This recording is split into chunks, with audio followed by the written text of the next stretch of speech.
नमस्कार मित्रांनो, मी हेमंत. मित्रांनो, जपानमध्ये फार पूर्वीपासून एक कल्चर आहे. ते म्हणजे मित्र किंवा मैत्रिणी त्याच्या पुढे जाऊन बोलायचं झालं तर गर्लफ्रेंड किंवा बॉयफ्रेंड हे तासांच्या भाडेतत्वावरती मिळणं हा जपानमध्ये फार पूर्वीपासून प्रकार चालत आलेला आहे. म्हणजे आपलं एकटेपण घालवण्यासाठी, आपल्याला विरंगुळा मिळण्यासाठी, हॉटेलमध्ये जेवायला जायचं पण कंपनी नाही कोणाची, सिनेमा बघायला जायचं पण सोबत कोणी नाही, गप्पा मारायसाठी रेस्टॉरंटमध्ये बसून कोणीतरी हवं आहे, अशावेळी बॉयफ्रेंड किंवा गर्लफ्रेंड, तरुण किंवा तरुणी हे रेंटने मिळतात. ही गोष्ट तिथे अगदी 90च्या दशकापासून चालत आलेली आहे. ती काय आत्ता सुरू झालेली नाही आहे.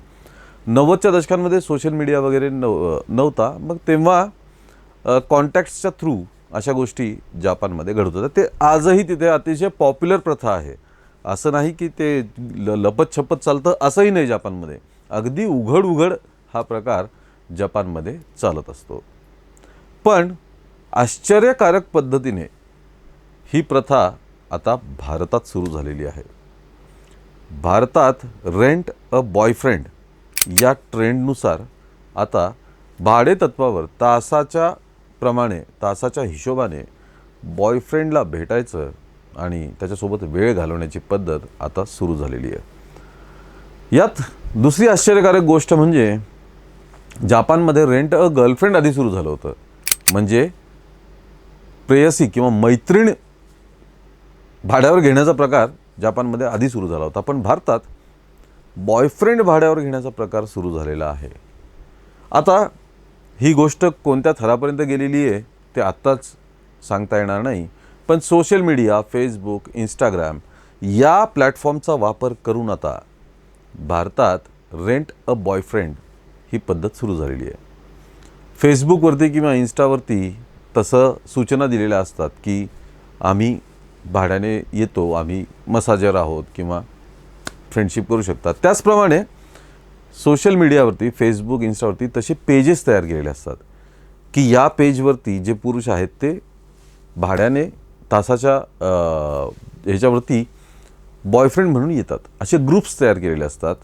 फेसबुकवरती तसे पेजेस तयार केलेले असतात, तशा कम्युनिटीज तयार केलेल्या असतात.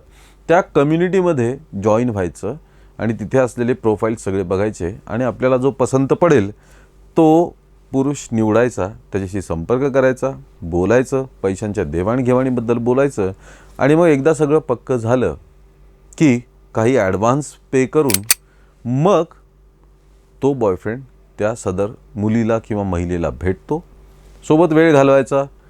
साधारणपणे या पुरुषांसोबत या महिला सिनेमा बघायला जाणं, हॉटेलमध्ये डिनर लंचसाठी जाणं, बागेत फिरायला जाणं, विरंगुळा म्हणून 2-3 तास कुठेतरी गप्पा मारण्यासाठी बसणं, आपल्या काही भावना असतील त्या शेअर करणं, अशा पद्धतीच्या गोष्टी घडत आहेत असं कळतं आहे. या पुढचे प्रकारही कदाचित घडत असतील, पण ते कोणी उघडपणे त्याच्यावरती बोलत नाही. विदेशी संस्कृतीचा हळूहळू प्रभाव भारतीयांवरती होतो हे आपण बघितलेलंच आहे. याची अनेक उदाहरणं आहेत आणि आमची अशी इच्छा आहे की विदेशी संस्कृतीचा भारतीयांवरती काय काय नेमका परिणाम होतो आहे, त्यांच्या जीवनशैलीवरती काय काय परिणाम होतो आहे, त्यांच्या राहण्या वागण्या बोलण्यात काय काय परिणाम होतो आहे, ह्या सर्वाचं एकदा विश्लेषण एखाद्या व्हिडिओमधनं करणं आवश्यक आहे. कारण आपण पाहतो 20 वर्षापूर्वीचे तरुण आणि आजचे किशोरवयीन किंवा तरुण यामध्ये जमीन आसमानचा फरक आहे. खूपच मोठा फरक त्यामध्ये दिसून येतो आहे. अगदी छोट्या शहरांपासून ते महानगरांपर्यंत हा फरक आपल्याला दिसून येतो आहे. विवाहित जोडप्यांमध्ये सुद्धा काही विदेशी जीवनशैलीच्या गोष्टी आत्मसात केलेल्या आपल्याला दिसून येत आहेत. पूर्वी जॉईंट फॅमिली, आता न्यूक्लिअर फॅमिली. ह्या सगळ्या प्रभावावरती आपण नक्कीच एखाद्या दिवशी फुरसतीने बोलूया. पण सध्या विदेशात असलेली ही रेंट अ बॉयफ्रेंड किंवा रेंट अ गर्लफ्रेंड ही गोष्ट भारतात रुजू होताना दिसत आहे. आता तुम्हाला वाटेल की यामध्ये मग हा सरळ वेश्या व्यवसाय का नाही म्हणायचा. वेश्या व्यवसायाचा उद्देशच मुळात शरीर संबंध हा असतो. म्हणजे तिथे चहा, कॉफी, पिक्चर, सिनेमा असा काही प्रकार नसतो.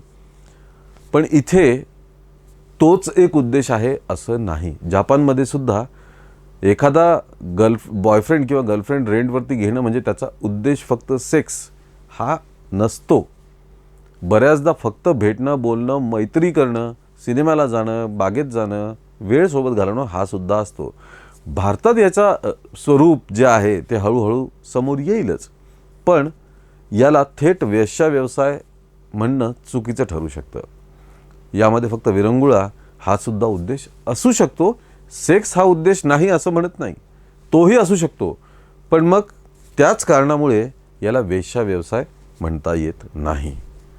हा एक नवीन ट्रेंड आहे. बघूया या ट्रेंडचे काय परिणाम भारतीयांवरती, भारताच्या संस्कृतीवरती आणि एकूणच देशावरती काय होतात ते आपण लवकरच पाहूया आणि त्याबद्दल बोलूया.